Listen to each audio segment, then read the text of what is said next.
सरिता कुमारी, मैं नागार्जुन में संस्कृत महाविद्यालय तरूणी में समाजशास्त्र की अध्यापक हूँ। आज जो मैं पढ़ाने जा रही हूँ वो उपशास्त्रीय से लिया गया है। ठीक है, आज का जो हमारा टॉपिक है धार्मिक अल्पसंख्यक संरक्षण, ये भाग 2 है। इससे भाग वाले 1 में मैंने अल्पसंख्यक किसे कहेंगे और राष्ट्रीय से अल्पसंख्यक आयोग के बारे में चर्चा की, उनके बारे में बताया कि किस तरह अल्पसंख्यक आयोग अल्पसंख्यकों की सुरक्षा करता है। ठीक है, अब इस वाले वीडियो में उसके संवैधानिक और कानून प्रावधान के बारे में चर्चा करूँगी। ठीक है, आगे बढ़ते हैं।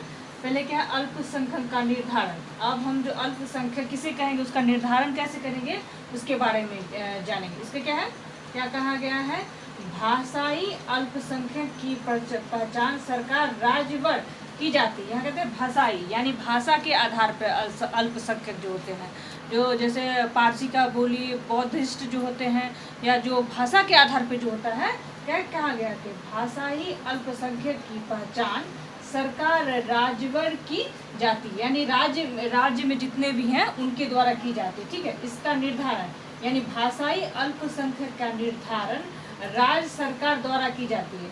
ये क्या करता है, राज्य अपने प्रदेशों में जाके निरीक्षण करता है कि भाषाई आधार पर कितने अल्पसंख्यक हैं। उसके बाद उसका अल्पसंख्यक इकट्ठा हो जाने के बाद राज्य सरकार क्या करता है, राज्य सरकार द्वारा अल्पसंख्यक क्या यानी भाषाई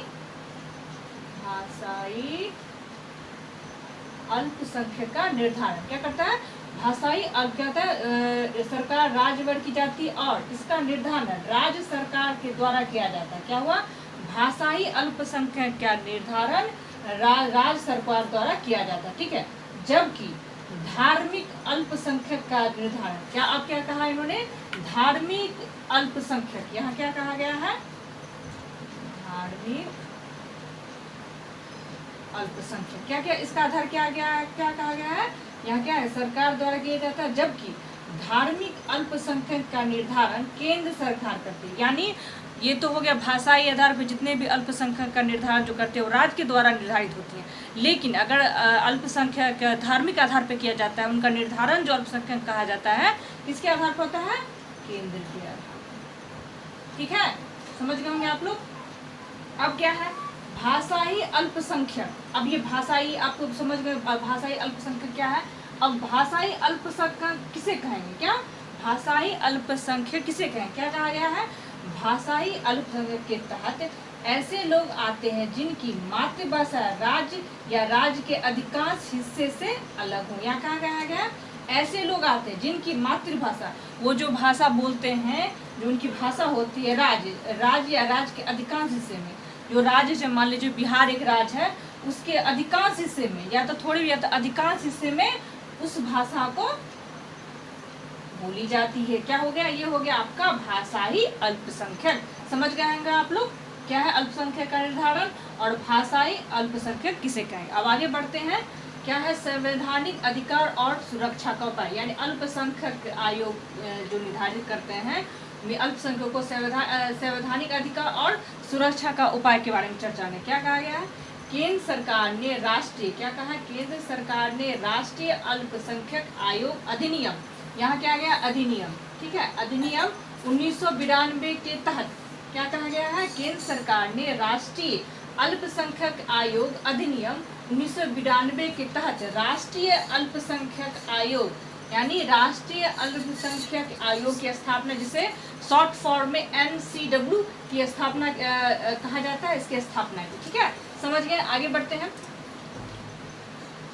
अनुच्छेद 29A यानी अनुच्छेद जो है 29A में क्या तहत क्या कहा गया है कि अपनी विशिष्ट भाषा, लिपि या संस्कृति के संरक्षण का अधिकार है। ठीक है, क्या कहा गया है कि अनुच्छेद 29A के तहत किसी भी विशिष्ट भाषा, यानी आपकी जो विशिष्ट भाषा है, जो जिस जाति की विशिष्ट भाषा है, लिपि या संस्कृति के संरक्षण, यानी उसकी संस्कृति, उसकी लिपि, उसकी संरक्षण, उसका संवैधानिक अधिकार, सरकार ये अधिकार देती है, संविधान ये अधिकार देती है और सुरक्षा का उपाय करती है कि उसकी जो विशिष्ट लिपि है या भाषा है उसका कोई दोहन न कर सके, उसको खंडन न कर सके, जो जिस भाषा में है उसी भाषा में उसका संरक्षण हो।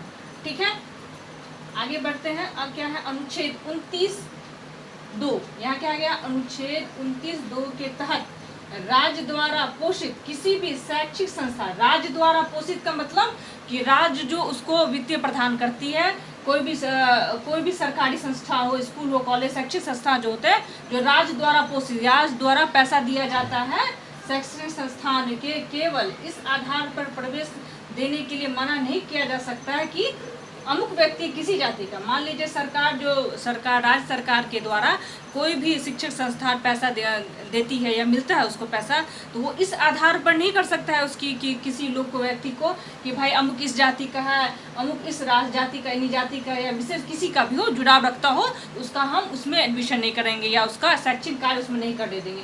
ये क्या करता है, राज्य क्या करता है, भाषाई अनुच्छेद 29 के तहत राज्य द्वारा पोषित किसी भी शैक्षिक संस्थान में केवल इस आधार पर प्रवेश देने के लिए मना नहीं किया जा सकता है कि अमुक व्यक्ति किसी जाति, निजाति या भाषा से विशेष से जुड़ा हो। अगर वो किसी व्यक्ति किसी धार्मिक से जुड़ा हो, भाषा जुड़ा हो, तो अब इस आधार पर उसका एडमिशन नहीं कर सकते हैं कि भाई इस विशिष्ट से है इसलिए इसका एडमिशन नहीं हो, नहीं, ऐसा नहीं है। क्या है, धार्मिक और भाषाई भेदभाव बिल्कुल नहीं। संविधान क्या कहता है कि हम किसी को भाषा या धार्मिक आधार पर बिल्कुल ही भेदभाव बर्दाश्त नहीं करेंगे। ठीक, क्या था, धार्मिक शिक्षा का, अब देखिए मान लीजिए कोई माइनॉरिटी कॉलेज है, स्कूल है, आप उसमें कोई हिंदू बच्चा पढ़ता हो तो आप उस पर दबाव नहीं, या कोई भी बच्चा उस पर दबाव नहीं डाल सकते कि नहीं तुमको कुरान या जो भी हो हिंदू में हो ये पाठ पढ़ना होगा। तो भाषाई दबाव बिल्कुल भी नहीं है, उसको किसी शैक्षिक संस्थान में धार्मिक शिक्षा का बिल्कुल उस पर दबाव है, उसकी सुरक्षा पे अगर वो चाहता है कि ऊँची करे तभी होगा, वरना नहीं होगा। ठीक है, अब आगे बढ़ते हैं। भारतीय संविधान में अल्पसंख्यक के विकास के लिए शैक्षिक अधिकार, उनकी भाषा संस्कृति के संरक्षण के लिए अनुच्छेद 29 और 30 के कई विशेष प्रावधान किए गए हैं। यहाँ क्या कहा गया है, भारतीय संविधान में अल्पसंख्यकों के विकास के लिए, यानी अल्पसंख्यक जो हमारे देश में कम है, थोड़े हैं, उनके विकास के लिए क्या होता है, शैक्षिक अधिकार, यानी उसकी एजुकेशन के लिए शैक्षिक अधिकार और उनकी भाषा एवं संस्कृति के संरक्षण, यानी आप उनकी जो भाषा है वो उनकी संस्कृति, उनका संरक्षण प्रदान करती है कौन, अनुच्छेद 29 और 30 के कई विशेष प्रावधान है, कई अधिकार दिए हैं, कानून दिए हैं, इस अनुच्छेद के तहत आप उनका संरक्षण कर सकते हैं। अब आगे बढ़ते हैं।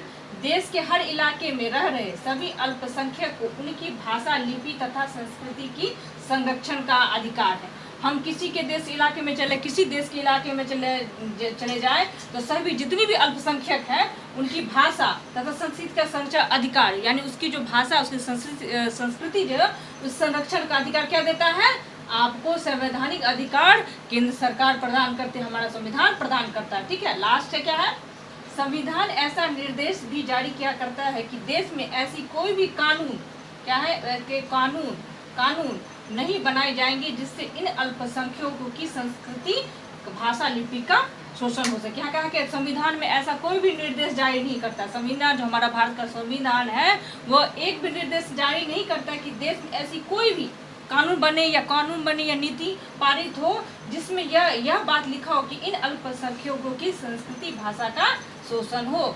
इस वीडियो में इतना ही, आगे वाले वीडियो में किसी दूसरे टॉपिक के बारे में चर्चा करूंगी। धन्यवाद।